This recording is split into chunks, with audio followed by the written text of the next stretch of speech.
South Africans, we don't need necessarily an economist to tell us that life feels harder. Groceries, electricity, transport costs taking an even bigger bite out of our household budgets. But this week, the Reserve Bank Governor, Lester Kiewit, saying something more profound has happened. South Africans are now living worse than they did in the early 2010s.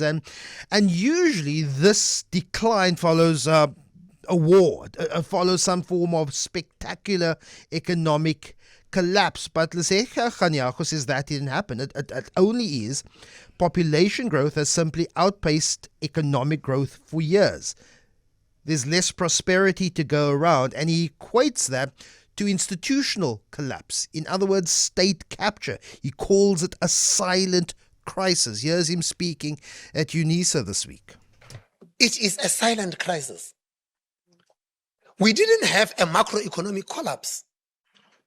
We didn't lose a war, but living standards are lower now than they were in the early 2010s. The population has grown faster than the economy for a long time. Something very rarely seen without a crisis. It is wrong and dangerous to argue that our growth stagnation is due to macroeconomic policy. It is wrong because, as we have seen, many emerging markets adopted similar macro frameworks, and almost everyone has grown faster than us. It is dangerous because it takes one of the few areas where we got things right and makes that the scapegoat for failures elsewhere. Our real problem was institutional destruction, a process often called state capture. It devastated capacity in national government. It just about broke the state-owned enterprises, and it persists in the municipal failures we see around us today. Lester Kiewit is saying our cost of living crisis directly linked to state capture. Sibusiso Mboto, he is with the Pietermaritzburg Economic Dignity Project, joins me now. Good morning, Sibusiso. Kiewit saying that living standards are lower than they were in the early 2010s. What does this actually look like in the working income, the middle income households that you monitor? It's correct that the living standards have become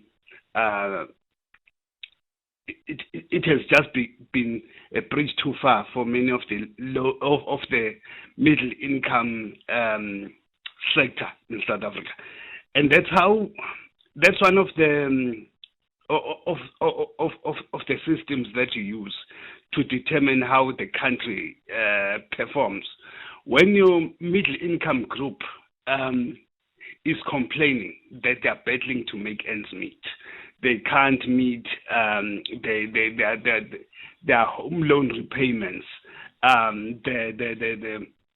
they can't deal with other loans, and they're barely making it to the end of the month. It gives you a reflection of how dire the situation is. And by extension, it then means that those in the low income bracket are worse off as compared to the middle income earning group. So I agree with the governor in that statement. Sibusiso, after I saw the governor's comments yesterday, I went home, was preparing dinner for my kids. I opened up the cupboards and I was looking through the pantry drawer of what I could prepare. And what I then noticed was a couple of years ago, we'd probably have 2 or 3 bottles of tomato sauce spare. We'd probably have a couple of jars of pasta sauce in the pantry, and what I noticed, there's fewer and fewer of those. It means, and particularly, and I'm a part of a privileged dual income household, but if even I am saying, well, actually our monthly shopping is literally month to month, there's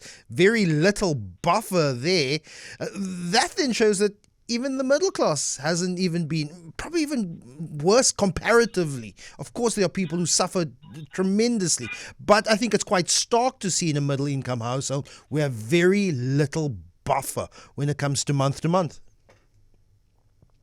I was chatting with a friend of mine that when we go back to the times when we were at high school, our parents were getting paid a salary of at best 2,500, but with that they were able to buy houses and a Ford Cortina, and we were not battling as much compared to today. It does mean that the costs have risen in the last 20 years, but primarily in the last from about 2010 up until now, we have really seen an absolute surge in the cost of living, to a point where those in the low income earning bracket are being forced to buy items that will last a month. And primarily that has got, it's probably starch more than any other food group, because that ensures that the family is able to enjoy maize meal, is able to enjoy dumplings from flour and so forth. Other than that, it's a non-negotiable because of an income versus the demands.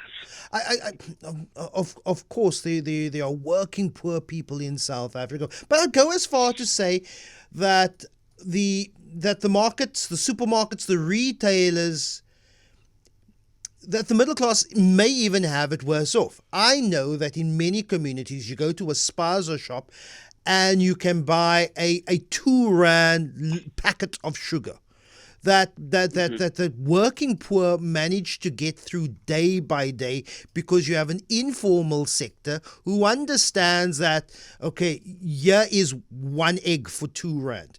Here's a packet of sugar for 2 rand. Here's a little packet of coffee, 2 tea bags for 3 rand. But you don't have that for middle income households. You go to a supermarket and you pay the price of what is advertised. Either you buy a brand that is maybe believed to be an inferior quality, or you don't buy it at all, Sibusiso. Yes. So if you look at the end of the year results for many of the supermarkets, you'll hear that they posted profits, even though they were lower than expected. There were profits, which means that in this equation of economic stagnation and difficulties for middle income households, for low income households, someone still makes a profit out of this entire equation, and that is the real retail sector, really. The big institutions, the cartels within the retail sectors, and this is one of the areas that we contend that it has to be attended to with an element of agency. Just like we believe that the Reserve Bank in itself is also to blame for the current problem, in that although we do not advocate for reckless spending or reckless borrowing or reckless lending, we do believe that the Reserve Bank could have made it a bit easier for emerging businesses to be able to start to start operations, to look at areas in which there's potential growth, and ensure that these areas are given sufficient funds in which to start. Sibusiso Mboto, have to leave it there. 2026 in July. The food basket, average food basket, is 5,530 Rand. In 2010, the average food basket was 1,500 Rand. And of course, there's inflation, but there's enough evidence to prove you could have bought more for that 1,500 Rand basket in 2010 than the 5,500 Rand basket in 2026. Where do you feel it? Where do you see it? Lesetja Kanyako says life is tougher than 10 years ago.